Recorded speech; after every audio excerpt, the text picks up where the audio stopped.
আপনাদেরকে মুন্সিগঞ্জের লঞ্চঘাট থেকে জানাচ্ছি যে এই যে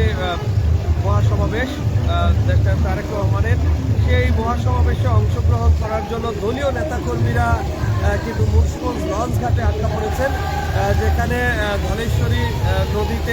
নদীর যে লঞ্চঘাট এলাকা, মুন্সিগঞ্জ লঞ্চঘাট এলাকা, সেই মুন্সিগঞ্জ লঞ্চঘাট এলাকা রয়েছেন। ইতিমধ্যে আমরা জানতে পেরেছি প্রায় চাঁদপুরের মনপুরা এলাকার চর ফ্যাশন যেই এলাকাটি রয়েছে সেখানকার প্রায় 7,000 দলীয় নেতাকর্মী সেখানে কুয়াশার কারণে কিন্তু মুন্সিগঞ্জ লঞ্চঘাটে কিন্তু আটকা পড়ে রয়েছে, এবং এখান থেকে তারা আসলে কখন রওনা দিতে পারবেন সেটা এখন কিন্তু অনিশ্চিত হয়ে পড়েছে। কারণ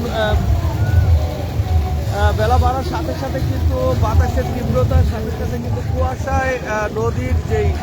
পথ রয়েছে সেই নদীর পথ কিন্তু পুরোপুরিভাবে কিন্তু কুয়াশাচ্ছন্ন হয়ে রয়েছে, যার ফলে দুর্ঘটনা এড়ানোর জন্য কিন্তু সেই লঞ্চ কিন্তু মুন্সিগঞ্জ লঞ্চঘাট এলাকায় কিন্তু ঘিরিয়ে রেখেছেন। দর্শক, আপনারা জানেন যে খুব ভোর সকাল থেকে কিন্তু রাত থেকেই কিন্তু বিভিন্নভাবে চাঁদপুর, শরীয়তপুর এবং যে নদী বেষ্টিত যে এলাকাগুলো রয়েছে, ঝালুকাঠি, বরগুনা, পটুয়াখালী, বরিশাল এলাকার যেই দলীয় নেতাকর্মী রয়েছেন তারা কিন্তু গতকাল থেকে কিন্তু তারা রওনা হয়েছিলেন, এবং সেখানে কিন্তু ভোর 5টায় কিন্তু তারা এখানে মুন্সিগঞ্জ লঞ্চঘাটে এসে তারা তাদের লঞ্চের অবস্থান করেন, লঞ্চ ভিড়িয়ে রাখেন, যে এখানে কুয়াশার কারণে কিন্তু তারা যেতে পারছেন না। আমরা এখানে দলীয় নেতাকর্মী যারা রয়েছে তাদের সাথে আমরা কথা বলেছি, তারা যে বিষয়টি জানিয়েছেন যে এই যে মুন্সিগঞ্জ লঞ্চঘাট, সেই মুন্সিগঞ্জ লঞ্চঘাট এলাকায় শুধু চাঁদপুরের যে মনপুরা বিএনপি, সেই মনপুরার মনপুরা এবং চরফেশন এলাকার যে বিএনপি দলীয় নেতাকর্মী রয়েছে তারা কিন্তু কুয়াশার কারণে কিন্তু লঞ্চ ছেড়ে যেতে পারছেন না, যার ফলে এখানে কিন্তু তারা লঞ্চ ভিড়িয়ে রেখেছেন, এবং লঞ্চ ভিড়িয়ে কিন্তু এখানে মুন্সিগঞ্জে তারা কিন্তু অবস্থান করছেন। এছাড়াও আমরা দেখেছি যে পদ্মা সেতু এক্সপ্রেসওয়ে যেটি রয়েছে, সেটিও কিন্তু যে পথটি রয়েছে সেই পথ দিয়ে কিন্তু ফরিদপুর, শরীয়তপুর, মাদারীপুর, গোপালগঞ্জ এবং যে উত্তরবঙ্গের যেই সাধারণ মানুষ রয়েছে তারা কিন্তু বাস বিভিন্ন গণপরিবহনে কিন্তু তারা ঢাকার উদ্দেশ্যে রওনা হয়েছেন, এবং ঢাকা চট্টগ্রাম মহাসড়ক দিয়ে কিন্তু চট্টগ্রাম এবং যে চট্টগ্রাম কক্সবাজার যে এলাকাটি রয়েছে সেই এলাকা থেকেও কিন্তু তারা বাসে করে, গণপরিবহনে করে কিন্তু গতকাল এবং এর আগের দিন রাত থেকেই কিন্তু তারা অবস্থান করতে শুরু করেছেন, এবং শেষ পর্যন্ত কিন্তু অনেকেই পথে থাকবেন। তবে ঢাকার যে পরিস্থিতি, সেই ঢাকার পরিস্থিতি আমরা যতটুকু জানতে পেরেছি সব জায়গায় কিন্তু ঢাকার সাধারণ মানুষ কিন্তু রাজপথের আনাচে কানাচে বিভিন্ন জায়গায় কিন্তু অবস্থান করছেন। তবে যেই জায়গাটিতে এই মহাসমাবেশ হওয়ার কথা, সেই জায়গাটি যে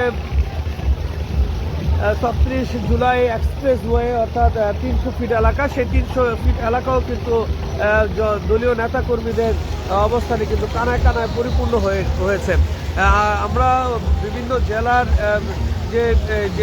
যে তথ্যগুলো রয়েছে সেই তথ্যগুলো কিন্তু আমরা দেখেছি যে এই যে বিভিন্ন গণপরিবহন, সেই গণপরিবহন ঢাকার যে চারদিক থেকে যেভাবে প্রবেশ করছে, যে 50 লক্ষ দলীয় নেতাকর্মীর উপস্থিতির কথা আমরা জানতে পেরেছি, যে 50 লক্ষ দলীয় নেতাকর্মী উপস্থিত হবেন, এবং তারেক রহমানের যে আশা যে বিমানটি রয়েছে সেই বিমানও কিন্তু বাংলাদেশে কিন্তু ইতিমধ্যেই প্রবেশ করেছেন। আমরা জানতে পেরেছি যে 11টা থেকে 11:30টার মধ্যেই কিন্তু তারেক রহমান সেই 300 ফিট এলাকার যে জনসমাবেশ স্থল সেখানে এসে উপস্থিত হওয়ার কথা রয়েছে। তবে তিনি আসার পরে কিন্তু প্রথমে দলীয় নেতাকর্মীদের সাথে কথা বলবেন, এবং দলীয় নেতাকর্মীদের উদ্দেশ্যে ভাষণ শেষে কিন্তু তিনি চলে যাবেন তার মায়ের যে এখানে চিকিৎসা হচ্ছেন এভার কেয়ার হসপিটাল, সেই এভার কেয়ার হসপিটালে কিন্তু তিনি সেখানে যাবেন, এবং সেখান থেকে তিনি তার যে বাড়ি নির্ধারণ করা হয়েছে সেখানে কিন্তু যাবেন এবং পরবর্তী সময়ে দলীয় নেতাকর্মীদের সাথে ধীরে ধীরে কিন্তু কথা বলবেন। এবং দর্শক, আপনারা জানেন যে 12ই ফেব্রুয়ারি অনুষ্ঠিত হবে ত্রয়োদশ জাতীয় সংসদ নির্বাচন এবং এই ত্রয়োদশ জাতীয় সংসদ নির্বাচনের যে দলীয় নেতাকর্মীদের যে বিভিন্নভাবে সারা বাংলাদেশে যে মনোনয়ন বঞ্চিত যারা রয়েছেন তাদের এই মনোনয়নের যে সমস্যাটি সেই সমস্যাটিও কিন্তু ধীরে ধীরে সমাধান হবে। তবে আজকের এই 25শে ডিসেম্বরকে ঘিরে কিন্তু বাংলাদেশের বিভিন্ন জেলা থেকে কিন্তু ঢাকার উদ্দেশ্যে প্রায় 50 লক্ষ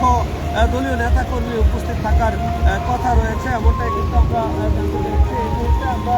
আপনাদেরকে মুন্সিগঞ্জ জেলার যেই মুন্সিগঞ্জ লঞ্চঘাট এলাকা, সেই লঞ্চঘাট এলাকার সর্বশেষ তথ্য জানাচ্ছিলাম। এবং এছাড়াও আমরা ইতিমধ্যে কিন্তু জানতে পেরেছি কুয়াকাটা থেকে চট্টগ্রাম,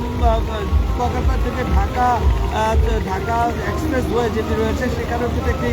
সড়ক দুর্ঘটনা ঘটেছে। সেই সড়ক দুর্ঘটনার তথ্য কিন্তু আমরা জানতে পেরেছি। তবে মুন্সিগঞ্জ লঞ্চঘাটের যে লঞ্চগুলো অবস্থান করছেন এর একটি মাত্র কারণ, সে কুয়াশার কারণে কিন্তু লঞ্চগুলো ছেড়ে যেতে পারছে না। দর্শক, টিভির সাথে থাকবেন। আমরা আজকের এই তারেক রহমানের আশাকে কেন্দ্র করে যেই বিভিন্ন জায়গার যে তথ্য রয়েছে সে তথ্য আমরা আপনাদেরকে জানানোর চেষ্টা করবো। নিউজটাইম.টিভির লাইভে যুক্ত থাকবেন এবং শেয়ার করবেন, কমেন্টস করবেন, আপনাদের মতামত জানাবেন এবং নিউজটাইম.টিভিতে স্টার দিয়ে আপনারা যুক্ত থাকবেন আমাদের